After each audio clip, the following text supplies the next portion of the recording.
గత బీఆర్ఎస్ ప్రభుత్వ హయాంలో ఏ ఒక్క సమస్య పరిష్కారం కాలేదని మంత్రి జూపల్లి కృష్ణారావు అన్నారు. మంత్రులుగా ఉన్న తమనే ప్రగతి భవన్లోకి అనుమతించలేదని చెప్పారు. తమది ఇందిరమ్మ ప్రభుత్వమని, ప్రజా ప్రభుత్వమన్న ఆయన ప్రజా సమస్యలపై వినతులను తీసుకునేందుకు కాంగ్రెస్ ప్రభుత్వం సిద్ధంగా ఉందన్నారు. 10 సంవత్సరాల కాలం ఏ సమస్య కూడా పరిష్కారం కాలేదు. ప్రజాస్వామ్యాన్ని పాతరేసింది. ఎవరో ఎందుకు మంత్రులుగా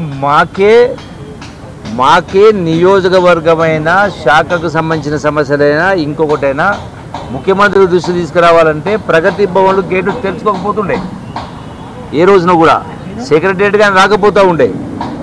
ఇలా ప్రజలు విజ్ఞాపన పత్రాలు ఇచ్చే పరిస్థితి లేకుండే. ఆఖరికి ఆ పరిష్కారం కాకపోతే ధర్నా చేసుకుంటామంటే ధర్నా చెప్పును ఎత్తేసిండ్రు. కానీ ఈ రోజున కాంగ్రెస్ ప్రభుత్వ హయాంలో ఇందిరమ్మ పాలనలో ప్రగతి భవన్ గేట్లు బార్లా తెలుసుకుని ఎవరైనా ఎప్పుడైనా విజ్ఞాపన పత్రాలు ఇవ్వచ్చు, దరఖాస్తులు ఇవ్వచ్చు, సమస్యల పరిష్కారం పట్ల దరఖాస్తు స్వీకరిస్తూ ఉన్నారు.